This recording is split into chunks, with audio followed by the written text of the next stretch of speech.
Welcome to the deep dive. Today we're looking into, well, a pretty chilling piece of American history, Right. the Order, or the Silent Brotherhood. Yeah, a white supremacist group that was incredibly active, though, thankfully for a relatively short time. Right, mainly between September 83 and December 84. Exactly.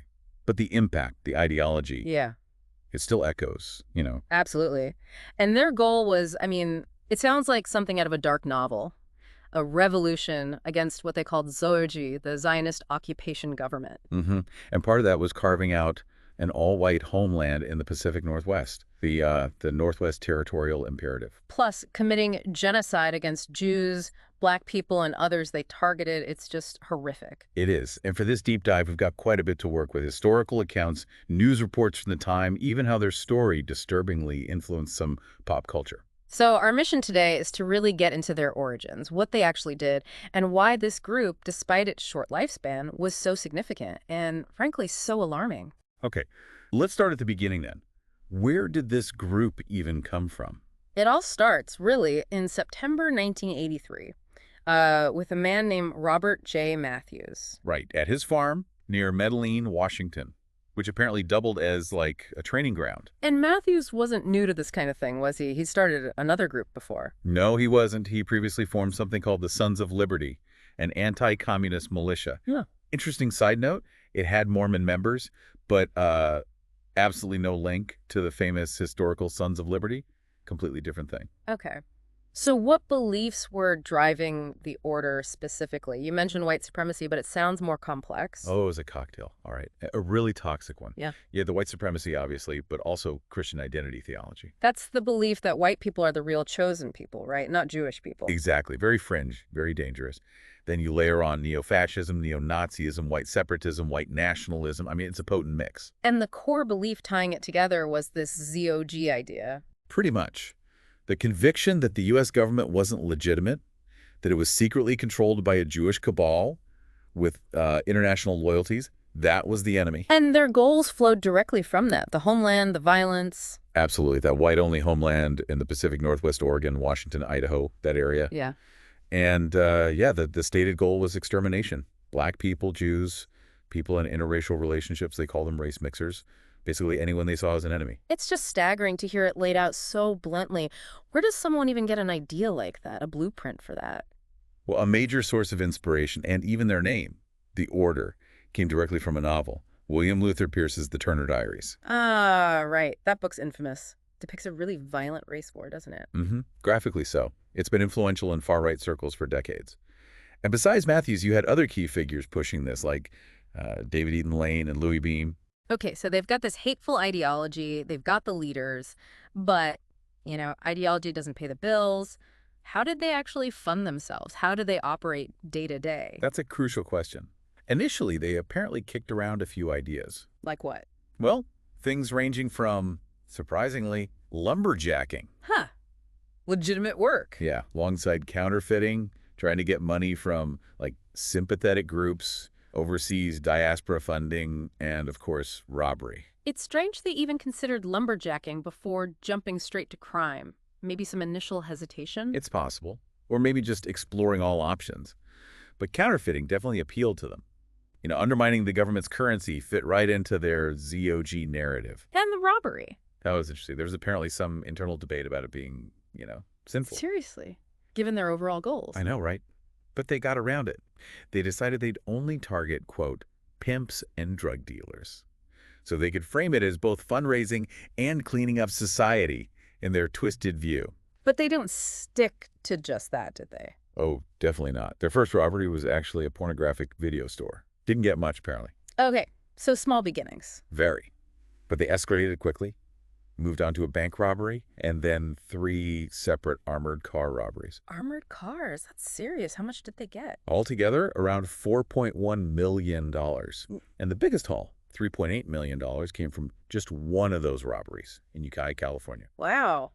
$4.1 million. That's serious operating capital for a group like this. What did they do with it all? Well, first, they got pretty brazen with their methods. During one armored car job, they set off a timed firebomb in a Seattle movie theater. Just as a distraction. Exactly, to tie up police resources. Luckily, Nobody was killed or injured in that bombing. Thank goodness. But still, domestic terrorism. Absolutely. And they didn't stop there. They also bombed the only synagogue in Boise, Idaho, a clear act of anti-Semitic terror. So the money from the robberies, where Right. did it go? Did they just use it for themselves? Some, probably. But a significant chunk was distributed. They gave funds to leaders of other sympathetic extremist groups, people like William Pierce, the author of the Turner Diaries and head of the National Alliance, Rookie him again. and Fraser Glenn Miller Jr., who led the White Patriot Party. So they were trying to, bankroll the broader movement. Okay, so the robberies were successful in a criminal sense.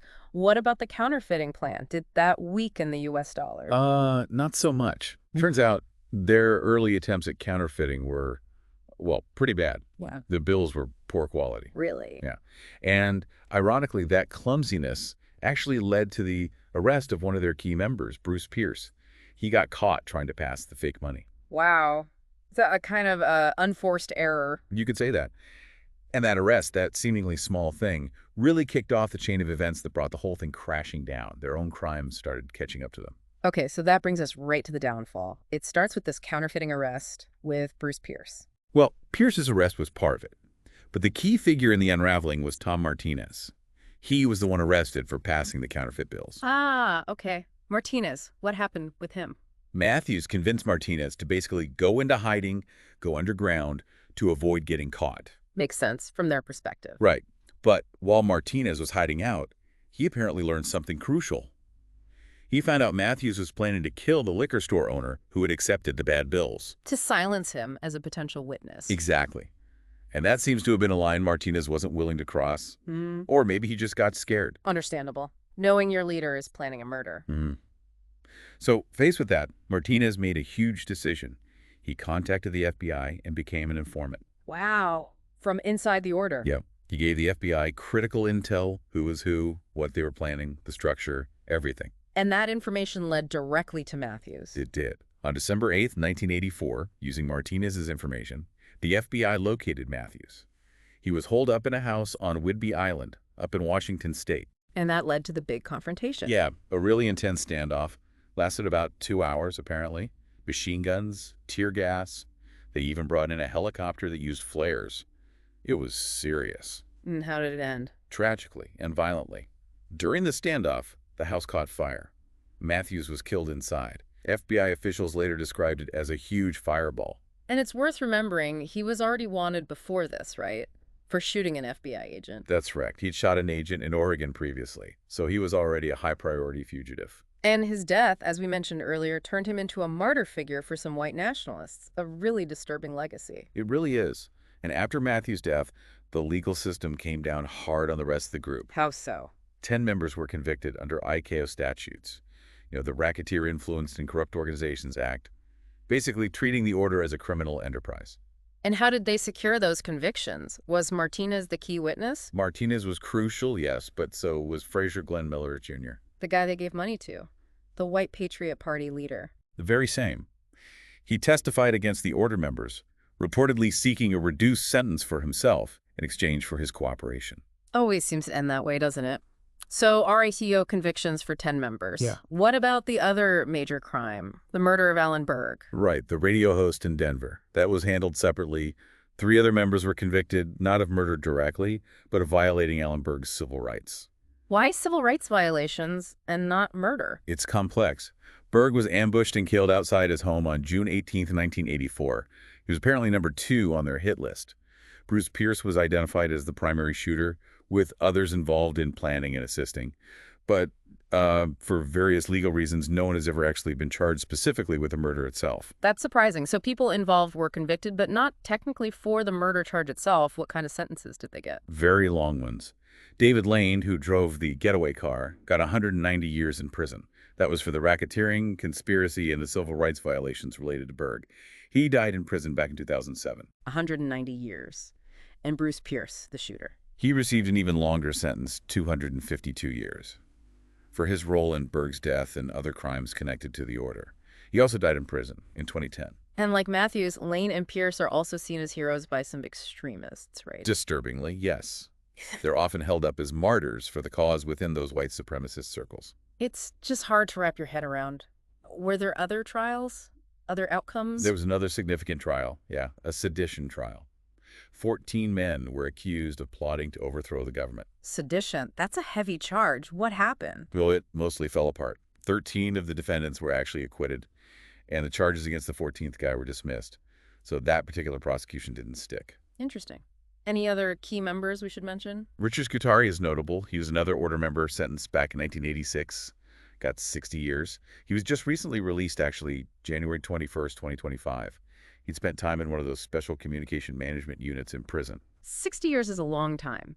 And did the idea of the order just die out with Matthews in these convictions? Not entirely. There's an attempt to sort of reboot it, the Order 2, also called the Bruderschweigen Strike Force 2. Seriously, who is behind that? A couple named David and Deborah Dorr, based in Idaho. They were apparently former members of the Aryan Nations. In 1986, they tried to carry on the agenda with bombings and counterfeiting. Did it last long? No, thankfully.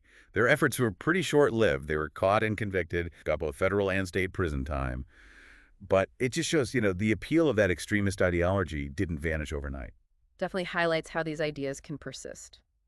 Okay, let's shift gears slightly. It's always fascinating and maybe a bit unsettling how events like these seep into popular culture. Yeah, it really is.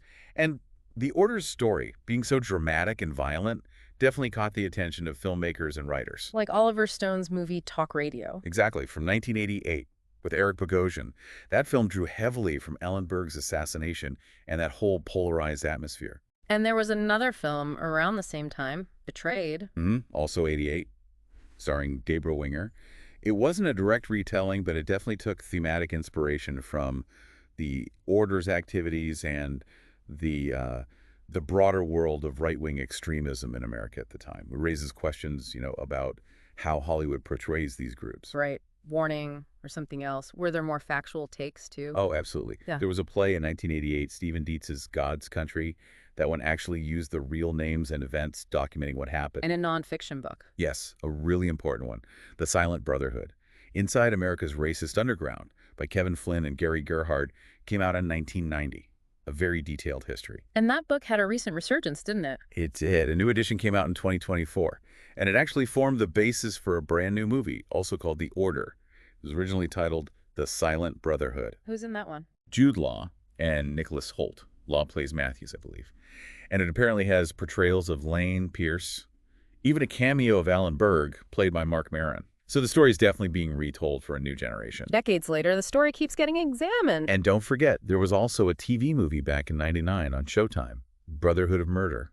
That one was based on the autobiography of Tom Martinez. Ah, the informant, so his perspective. Exactly. Offering that inside look, the human dynamics, however flawed, within the group. So it's clear this wasn't just some isolated incident lost to history.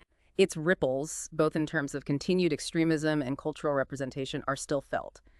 Okay, let's try to sum up this deep dive. We've covered the Order's extreme ideology, the white supremacy, the ZOG conspiracy, the anti-Semitism. They're incredibly violent, though short, existence funded by millions from robberies, punctuated by bombings. Right.